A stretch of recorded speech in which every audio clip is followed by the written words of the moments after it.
তারপরে একটা জুলাই সনদ হবে, যেখানে আমরা সমস্ত পলিটিক্যাল পার্টি নীতিগতভাবে একমত হয়েছি যে সেই চার্টারে আমরা সাইন করব। সারা পৃথিবী ছড়িয়ে থাকা মানুষগুলো কিভাবে ভোট দেবে, কোন কোন দেশে কতগুলো বুথ হবে, তারপরে সেখানকার গভর্নমেন্টের সাথে আন্ডারস্ট্যান্ডিং হবে, কারণ রেসপেক্টিভ গভর্নমেন্টের তো কপারেশন লাগবে। এই ব্যাপারে যে একটা কর্মযোগ্য শুরু হয়ে যাওয়া উচিত, ইলেকশন কমিশনের তৎপরতায় আমরা সেটা তেমন লক্ষ্য করছি না। একেবারে ঐকমত্য হচ্ছে না এসব বিষয়ে কি করা যাবে সে বিষয়ে আমরা একটা আলোচনা করব, এবং জুলাইয়ের ভিতরে রিফর্মস শেষ হবে। তারপরে একটা জুলাই সনদ হবে, যেখানে আমরা সমস্ত পলিটিক্যাল পার্টি নীতিগতভাবে একমত হয়েছি যে সেই চার্টারে আমরা সাইন করব। এরপরে আলোচনা হয়েছে নির্বাচনের তারিখের ব্যাপারে। আমরা দুটো কথা বলেছি। প্রথম হচ্ছে আমরা সকল দল, আমরা ডক্টর মোহাম্মদ ইউনূস প্রধান উপদেষ্টার প্রতি আমাদের আস্থার কথা পুনর্ব্যক্ত করেছি, এবং ওনার নেতৃত্বেই একটি সফল, সুন্দর, সুস্থ নির্বাচন হবে এবং নির্বাচন হোক, আমরা এটা চেয়েছি, এটা ওনাকে বলেছি। নির্বাচনের ডেটের ব্যাপারে তিনটি বক্তব্য। মাননীয় প্রধান উপদেষ্টা বলেছেন ডিসেম্বর টু জুন, কিছু পলিটিক্যাল পার্টি বলেছেন ডিসেম্বর, আর আমাদের পক্ষ থেকে আমরা বলেছি জুন এবং মে মাস আবহাওয়াগতভাবে নির্বাচন অনুষ্ঠানের জন্য উপযোগী নয়। তাহলে মে জুন বাদ দিলে ওনার যে কমিটমেন্ট আছে, কমিটমেন্টের যে টাইম লাইন, সেটা হচ্ছে ডিসেম্বর থেকে এপ্রিল, এর মাঝে একটি রোজা আছে। এবং আমরা বলেছি আমরা এর ভিতরেই আপনি একটা ডেট ঘোষণা করবেন। আমরা এই ব্যাপারে খুব রিজিড হতে চাই না, আমরা ফ্লেক্সিবল, এবং আপনাকে কোনো ডেট আমরা নির্দেশও দিতে চাই না, ডিক্টেটও করতে চাই না। আপনি আমাদের সেন্টিমেন্ট অবশ্যই আজকে প্রকাশ পেয়েছে, আপনি বুঝেছেন। এর মাঝে ডিসেম্বর টু এপ্রিল একটা সুইটেবল টাইমে আপনি একটা ডেট দিলেই জনমনে যে এখন কিছুটা সংখ্যা এবং অস্বস্তি আছে, আমরা বিশ্বাস করি এটা কেটে যাবে। রাজনৈতিক দলগুলো তার নির্বাচনী প্রস্তুতি এবং প্রচারণার জন্য সেদিকে মনোযোগী হবে। কোনো নতুন ধরনের কোনো টেন্স সিচুয়েশন হওয়ার কোনো সম্ভাবনা থাকবে না। সুতরাং আমরা এটাও বলেছি, কোনো একটি দল বা কেউ কোনো একটা নির্ধারিত তারিখের ব্যাপারে খুব রিজিড, শক্ত হয়ে দাঁড়িয়ে থাকা এটা ওয়াইজ না। আমরা ফ্লেক্সিবিলিটি চাই, মানে এই সময়ের ভিতরে আমরা নির্বাচন চাই। এরপরে যে কথাটি আমরা বলেছি সেটা হচ্ছে নির্বাচনের ব্যাপারে, কারণ সব কিছুর মূলত হচ্ছে একটা সুস্থ, অবাধ এবং স্বচ্ছ নির্বাচন। আমরা দুটি তিনটি পয়েন্ট সেখানে আনছি।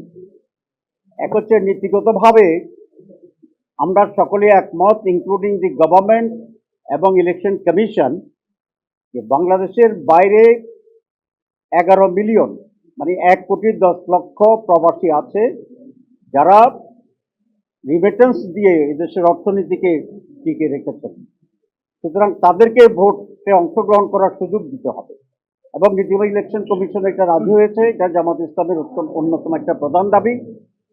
কিন্তু সারা পৃথিবী ছড়িয়ে থাকা মানুষগুলো কিভাবে ভোট দেবে, কোন কোন দেশে কতগুলো বুথ হবে, তারপরে সেখানকার গভর্নমেন্টের সাথে আন্ডারস্ট্যান্ডিং হবে, কারণ রেসপেক্টিভ গভর্নমেন্টের তো কপারেশন লাগবে। এই ব্যাপারে যে একটা কর্মযোগ্য শুরু হয়ে যাওয়া উচিত, ইলেকশন কমিশনের তৎপরতায় আমরা সেটা তেমন লক্ষ্য করছি না। আমরা বলছি তারা একটু স্লো, এই বিষয়ে সরকারের জন্য যথাযথ মনোযোগ দেয়। 2 নম্বর নির্বাচনের জন্য একটা গুরুত্বপূর্ণ ল্যাঙ্গুয়েজ সেন্টেন্স আমরা সকলেই বলি এবং গুরুত্বপূর্ণ, সেটা হচ্ছে লেভেল প্লেইং ফিল্ড, সকলের জন্য সমতল করা। অতীতে 3টা নির্বাচন তো হয়েছে, কিন্তু সমতল ছিল না, স্বচ্ছ ছিল না।